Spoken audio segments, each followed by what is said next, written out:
This may end up being the introduction right here. Where I go, oh, ladies and gentlemen, at the top of your screen or to the side of it, depending on how this video is formatted, is David Pollard, the ginger.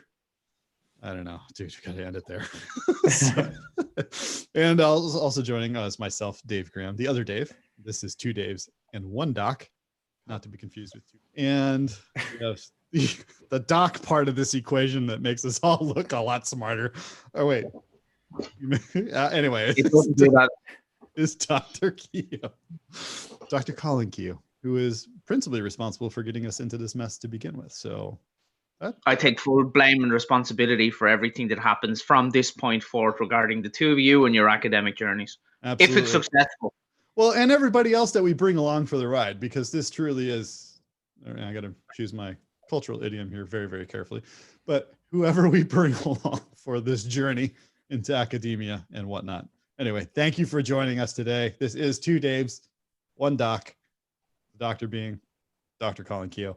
And you are experiencing live, well, relatively live, maybe asynchronous to that, the joys and travails of starting out your PhD or some level of advanced academic development. So with that, Mr. Pollard, I would have you introduce yourself, who you are, what you do, and why you decided to be with us today. Yeah, well, like you're saying, I think Colin has a lot to answer for in terms of where we are at the moment and why we're doing what we're doing. But yeah, I guess my background in academia and education has been littered with mishaps and some interesting results. One being the fact that I managed to complete a full module of my bachelor's and get 1 out of 100 in a full semester modules. That was, a pinnacle that I didn't think I'd reach again. So it's good to be here. It's good to be here and being able to, hopefully at least accomplish that again, or a little bit more if I can be lucky. But yeah, my background is hopefully more, a little bit anyway. Kicking and screaming at least. Yeah.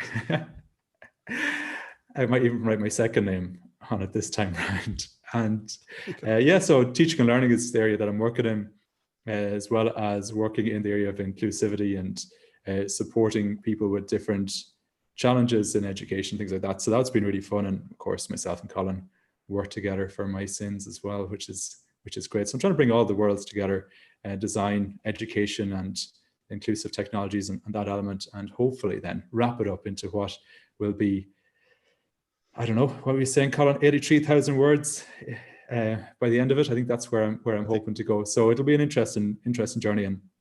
And I suppose from a personal level as well, I'm kind of keen to try and prove a few people wrong along the way that, I think it's possible to do education in multiple different ways, not just in the kind of perfect arch that we're kind of used to seeing in a lot of stories. So I think it'll be nice to kind of get there and see how it goes, and hopefully be able to share that journey a little bit as well as we go along. I mean, that's what this is all about. So I'll go second, then we'll dump on the Doc at the end here. So I'm Dave Graham. I'm the token yank of this entire situation here. I've also had the misfortune of being involved in this because of Dr. Keogh. It started with a guy that was shit posting in a seminar that I was attending way back at Trinity College last year. That was Colin.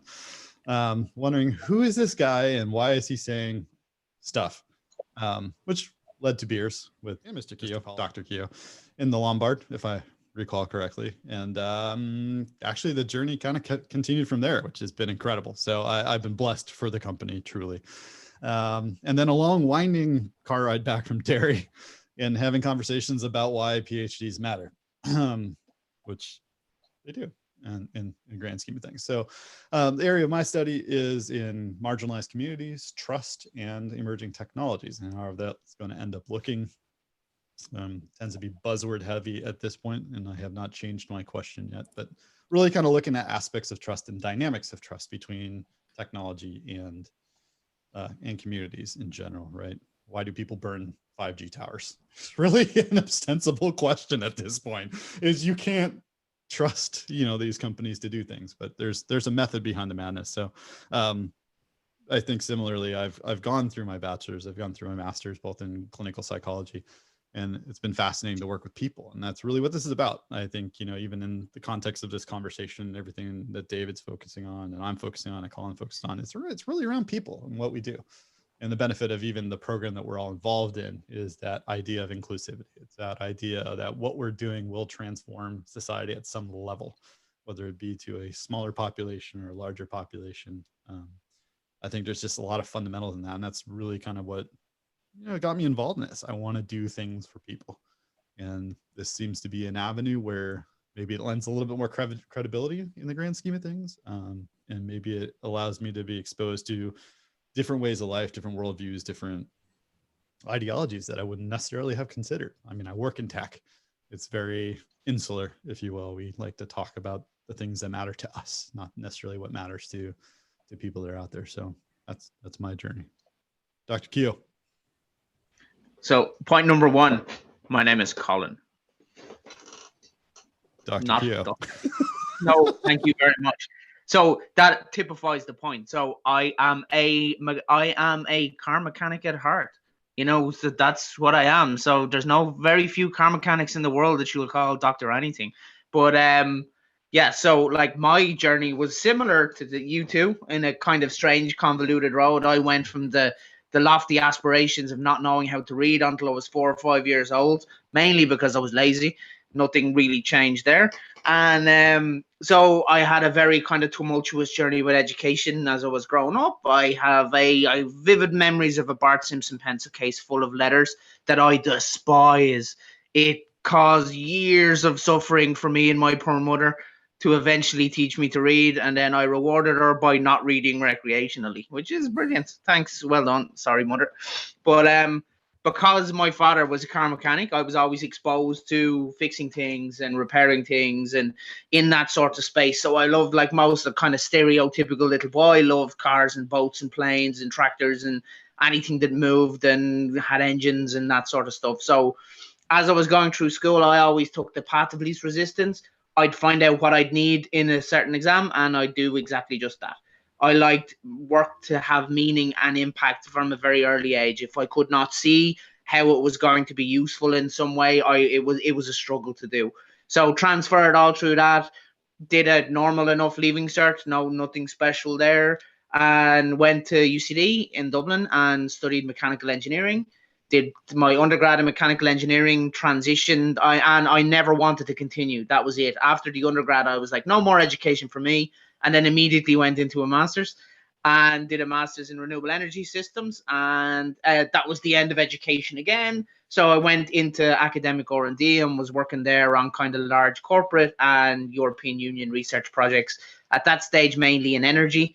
Found my way into the startup world. So I've had 4 or 5 startups now, acted as a kind of technical advisory. And I just, as of like 6 months ago, I finished my PhD. So I did my PhD on advanced innovation methods. So assessing modern forms of innovation methods. So design thinking, for example, and making them more applied and more accessible to more people around the world to increase the innovation potential of people in society as a whole.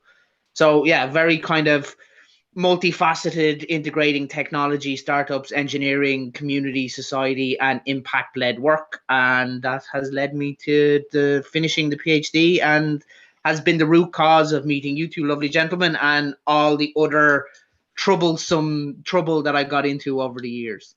Troublesome trouble. I'm gonna use that. I'm gonna use that multiple times now. Troublesome trouble. So that explains a little bit how we got here. I mean, that's always important, right? You got to start your journey someplace. David, I love the journey from education into this space and really kind of trying to make it better. I mean, we've all looked askance at education to a certain extent, right? Like Colin, you mentioned it as well. I don't want to do this more. Why do I need to do this more? So I think, part of this is we want to define what a PhD is. I mean, there's PhD, there's JD, there's MD, there's a whole bunch of things with D at the end of it. And so why does a PhD matter? Maybe that's the first place we start. And then what is it truly? I mean, it's a doctor of philosophy, but it's kind of heady stuff. We're not talking about Heidegger here. We're talking about something else. So open to the floor. I mean, I can fill in places where I need to.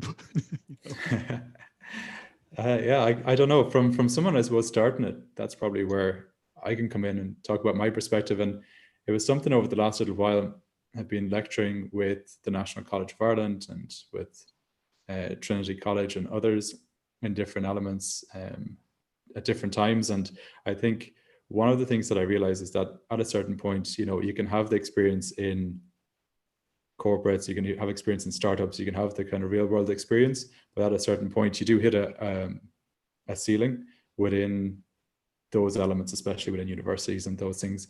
And to kind of, like you mentioned, that credibility, add a little bit of that to it. I think it's important to follow on and to be seen as, I don't know if I like the word expert, because I don't think anyone can really claim that. You know, there's so much going on and so little time to learn about it. But to become someone who is immersed in a particular topic that you can comfortably talk and discuss, and to get people to think on a critical level about it, I think that's something that this allows you to do. It allows you to explore. It gives you a reason to explore, I think, as well, and not only opens up that space, but it lights a bit of a fire under you, because you know that your supervisor's coming after you going, you know, have you got that done? And I think we're at the moment, Dave, doing our annotated bibliography, and we'll go into that a little bit further, maybe not in this one, but in future ones. And I think basically that's what a PhD is. It's all about immersion. And for me, that's been something that's been so crucial to me. So like Colin, I was coming in from a different career path. I was a construction worker. So we were renovating old estate houses in the countryside here in Ireland. And I did that for 4 or 5 years after my my degree, and then went back into a master's in teaching and learning, which was, you know, a little bit ironic because I wasn't the best student the first time around, but allowed me to reflect on where things hadn't gone maybe right for me the first time around. And I use right, you know, from a traditional sense. But from there, what actually started me in terms of startups and that ecosystem as well, in the design and innovation space, was purely by immersing myself into those ecosystems, like with the startup weekends, the startup weeks, which are all ways to kind of collaborate and to really be doers. And I think that's why the Smart Labs has always appealed to me, because they're very much about doers, not just about the research. I think that's very exciting piece to be involved with. So for me, this is just building on that immersion, you know, providing myself with a reason and a motivation, that it's not just, of course, you have the personal things and you want to do things in different ways, and you've got external motivators and things like that. But for me, it's all about, how do I learn more? How do I get better? And it's by doing, and it's by surrounding yourself, like with yourselves and others who are involved in the program. And that to me is what a PhD is about. And of course, then you come out of it, and like Colin, you have different letters and stuff that you can use, but that's not the important part. It's, you know, career progression, immersion, learning, and that's where I'm hoping to get to. Yeah, I've already been told by somebody that I'm not going to call you doctor. I'm like, oh, you know, that's fine. My father was a medical doctor, so he's got the MD part done. You know? I think it's absolutely, you know, Dave, you know, from my perspective as well, it's, you know, the reason why I want to do this out, you know, is natural curiosity. I mean, I think there's an element, you know, we can be a jack of all trades and a master of none to a certain extent, right? We get a lot of that undergrad. I mean, if we chart an academic journey, you're going very broad, and by the rest of your time in academia, you're spending a lot of time trying to get as narrow as possible. So you become a very, you know, I think Colin, actually, this is coming out of your mouth, and you can correct me if I'm wrong here, but you become a very, very knowledgeable expert about one tiny slice of reality that resembles your passion, or should resemble your passion, your purpose, your intent, you know, the thing that excites you, what you get up for in the morning. Or maybe it changes again. And I think we've all seen that business card with 5 PhDs after it, you know, like, what is it you do around here again? You know, there's always that pursuit of curiosity. I think that's, again, it's very, very similar to you. Like, the reason why I wanted to do this, outside of the natural encouragement from other smart individuals like yourself, wise people, I would say more than smart, is to really kind of hone in on that. Where's that intersection of what I do and what I love? You know, passion and purpose, a potential, a calling, or if you will, you know, to use some odd phrases there, but really seeing where that happens. And it does open doors. You've always had that mystique. Maybe if you've seen people, some such and such PhD, like, wow, you suddenly give, you know, without even realizing, maybe you already assign a token amount of respect to that person because maybe they're whatever. But it's not that part that's exhilarating or exciting. It's the part that, hey, I spent the time to figure this stuff out. You know, I went and read my current kick right now is reading a gentleman named David Niemer, who researched favelas in Brazil and ICTs. And it's incredible. But you're seeing this guy talk about these things, and it's exciting. And you find that groundswell and like, hey, what if I could do that? And what if I learn more? So that's at least my perspective on it. Colin? Yeah, same thing. It's so a traditional description of a PhD you'll get is a focused, in-depth examination and a course of research on a specific topic. And that really has been the way it's been operating for hundreds of years now. You know, a traditional PhD structure from, you know, the era of Darwin is relatively unchanged to the way it is now. Now, there's advantages and disadvantages to that, but it has to kind of start to change, and it is starting to change. So like the program that I've just finished and you two guys are just starting on is more impact led. So it's all human focused. So all of the work has to have some sort of tangible, short, medium and long-term benefit to other humans, you know, make the world a better place. And, you know, some traditional courses of PhD study don't do that. Maybe they're too niche. Maybe they're too specialist. Maybe they just operate in isolation to itself. So, you know what I mean? It's the world around academia is kind of changing. And to kind of echo a point, Dave, that you just said there was, you know, the jack of all trades and master of one. I like the addition to that statement that says very often more useful than the master of one. You know what I mean? So you just look in academia and research, interdisciplinarity is a huge thing. You know, each of the individual fields are nearly starting to run into the end stops in their own areas.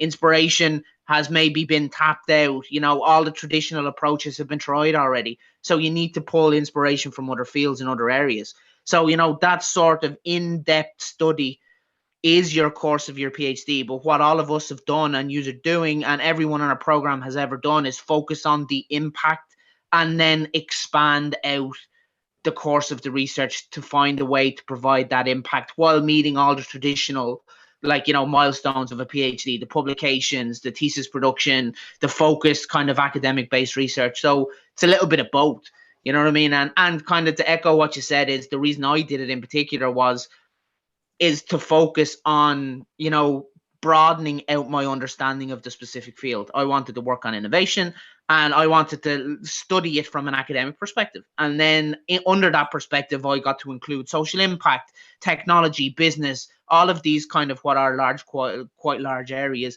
and combine them into one individual course of study. You know what I mean? So a PhD is your own creation. You know, it's your kind of master stroke of your work, and everyone that does it on our program, it's their culmination of their kind of life's passion and life's work and everything that they've developed up to one particular point. So it's kind of like an opus dei. It's your opus dei. It's your masterpiece created at the end. Yeah. You know, from what I've seen, yeah, I'll take it. I mean, I've seen, at least you show the picture of the bound book. That looks, you know, your bound thesis. It looks very opus-like. The goal at the end is a big old kind of lump of paper at the end and a large phone book-based publication that you hope people will actually read. You know, hopefully it'll be useful to society. And like the idea is to make a small incremental improvement in the area of knowledge. You want to create new knowledge, new interest, new research, new study. And most people are going to make a little bump in their particular field, but that's the point. That's fine. That's the goal. Generating truly new insight is difficult. It takes time. It's complicated. So whenever anyone can achieve that, it deserves to be celebrated. And you celebrate it at the end with your graduation. You get your PhD. A graduation I have not had this year, unfortunately, due to COVID. So my graduation was an email that said, congratulations, you're graduated. And I still haven't gotten my parchment yet. So like very anticlimactic. But yeah, that's the kind of the approach. Like, and I hope what we're going to do with this kind of series is I'm recently out of the process and you two guys are just starting it. So I should be able to give really interesting perspectives of people that have been through it, people that are going through it, the joys and the miseries you can look forward to, and all of the issues and hassle in between. Oh, wait, I didn't sign up for misery. What are you talking about? Oh, you signed up for a PhD. You definitely signed up for misery. I hate to tell you. Sometimes it's enjoyable misery, but it's not going to be like, you know, it's the attainment rate's quite low. Like, I think it's like in Ireland, I think it's like 8% or less. I think 5% maybe. of attainment of the general population have a higher advanced degree. So, you know, a PhD or something similar, doctorate of education. So it's rare, and it's rare because it's difficult and it's hard and it takes an awful lot of effort and work. But I've found it massively useful. I have not once regretted it for a second, and I don't think you two will either, to be honest. Yeah, it's definitely interesting to have a look at it. And I think one thing because we've known each other, you know, during nearly the whole course of your PhD, or a good part of it, Colin. And one of the things that I noticed, we actually met at an event where you were showing off some 3D printing to a group of people who are working with the disabled community and supporting them. And it was interesting to know that, like, you could do something like that as part of, you know, your outreach and your dissemination and your kind of collaboration and work. And that to me was quite interesting, because my conception kind of prior to that was of PhDs and people who were interested in research as very much insular, you know, isolated, and, you know, not outward facing, more, you know, inward facing. And I think, to me, that's something that I'm looking to try and hopefully do. And I think that's something that we've all done, even working together, because we have externally to all of this been very much outward facing in terms of how you make impact. And I think that's so important from my perspective, is to try and integrate that in some way into it, so that over the course of the next, you know, 4 to 6 years, whatever it might be, that I don't end up, you know, turning in on myself, but that I keep that outward focus and try to, you know, make sure that whatever we're doing, that it is impactful, but also relates back, and you can use it then for your research, and you can use it as part of that impact that you're saying that you'd like to make as well. So I'm curious to see how that works out and plays out, especially given the current situation where, you know, you can't go out and run a workshop as easily as you would normally, but we can do something like this and connect. So that'll be curious. Yeah, when we start talking about the modalities, you know, in the later thing, you know, I think that'll become an interesting subject matter, right? You know, the interviews of yore are not around tables anymore. They're around Zoom calls. They're around using Qualtrics and Reddit. I mean, you choose your poison, right? You can get a lot of this stuff done. I think that's been intriguing. And similarly, you know, I've been blessed to be able to start having conversations, you know, kind of half research, half passionate pursuit, right, with a lot of incredible people like yourselves, and, you know, really asking around and, you know, figuring what motivates people and what goes on. And, you know, similar to you, Dave, you know, it's seeing where people have taken passions and ideals and made them real, you know, whether it be through education. And I've talked to some folks that have done education a lot later in life. You know, I'm in my 40s, so I think I'm the oldest of the three of us. You know, so coming back in this, but people are living life.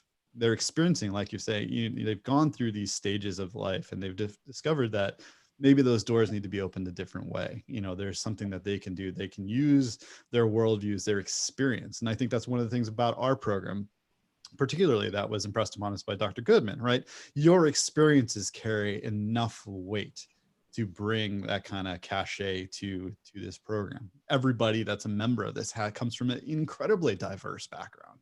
Like, even the process of going through that, remember, you're asked for your CV. What have you done with what you've been given? And it's not that I had to be some super rock star doing something else and going up through the annals of, you know, the august halls of academia. It's, I lived, I did, and now I can, and, you know, now I'm doing this next phase and doing that. So maybe a little bit on the process. I mean, while we've got the time today, you know, I think the process is pretty fascinating for this as well, because we've talked about it sort of circumstantially or circumvention. I forget the word. I can't speak. We've kind of talked around it.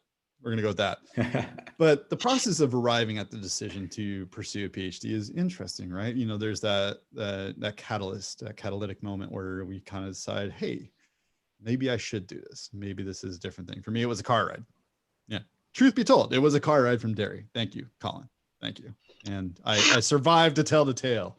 So, I mean, that's the other benefit of that story. But so these moments, these catalytic moments where you decide, let's jump into that. So, you know, the process of doing this was, I had to identify what I wanted to do, right?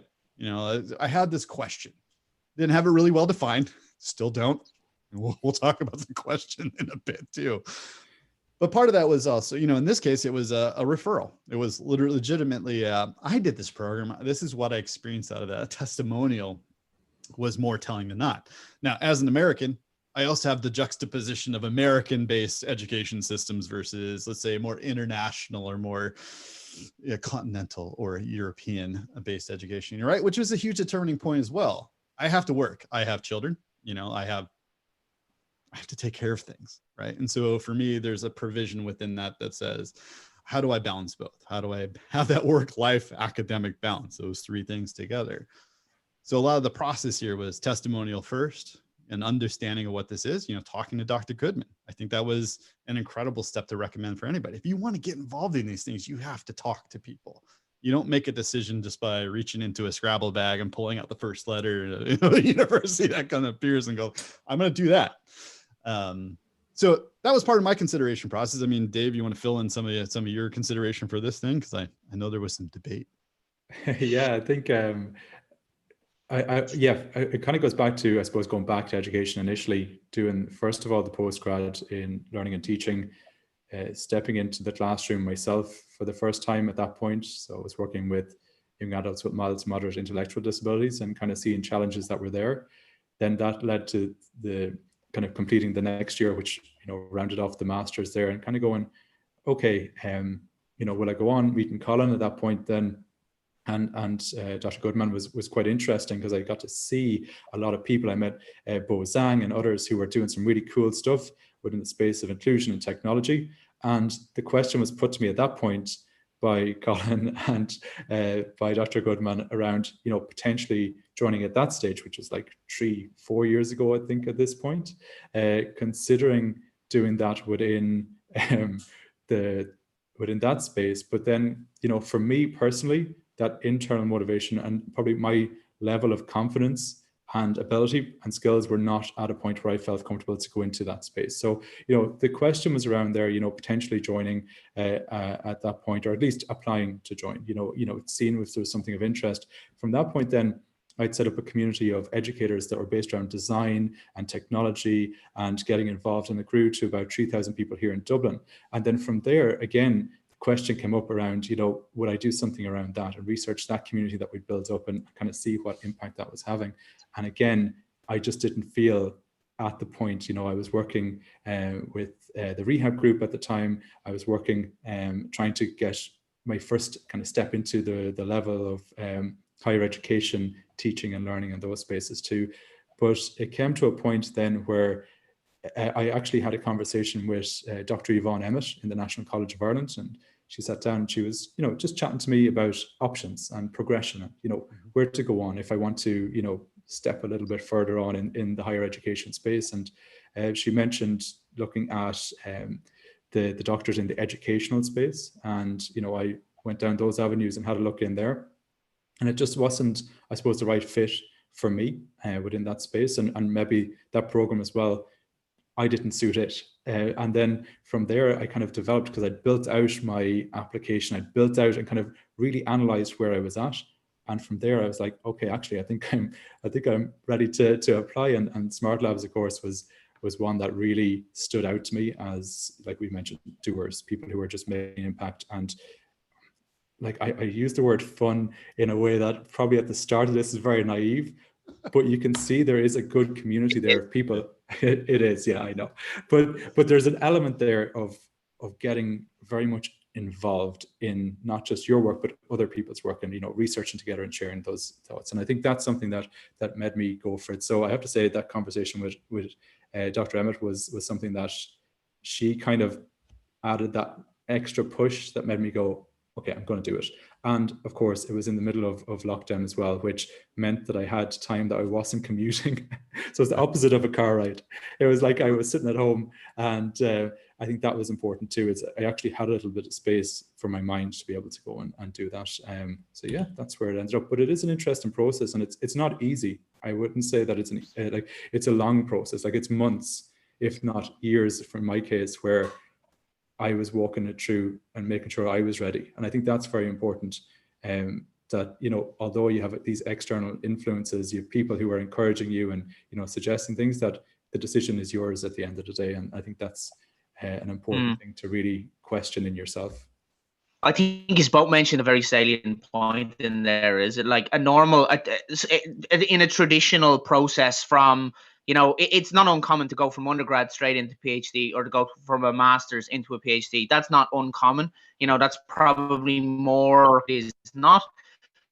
But, an awful lot of people normally make that decision not actually fully understanding what they're embarking on, or the research they're going to undertake, or, it's not, maybe they've not put as much thought behind it as they should. Now, hopefully they have a great time, but everyone on our program in particular, as you guys have mentioned, has put serious months, if not years, of thought and effort behind it, because it's such a big commitment, and the project they work on, it means so much to them that they put this kind of idea behind it. So my onboarding was kind of similar all those many years ago. It was, I think, David, I think you introduced me to Elizabeth first, in the first instance. I don't know. Yeah, David to do it. If so, I apologize. It was Andrew, very to her. Andrew, welcome. On her, yeah. But yeah, I think it was, I'd met her there, and I'd been doing some kind of contract research in UCD, so I've been acting in situ. I'd been doing the job maybe as of a postdoc researcher, so I was leading research projects in the university. And as you guys have kind of mentioned, it was difficult. I didn't have the credibility to kind of do it. It made funding applications difficult. I think I snuck one or two under the radar that they'd approved, and it was been noticed now that no, you need to do a PhD.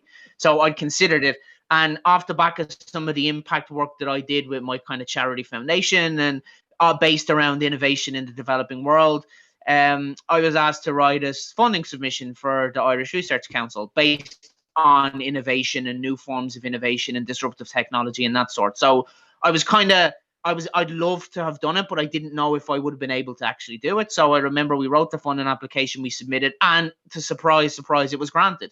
So the funding was there and provided for me to do it.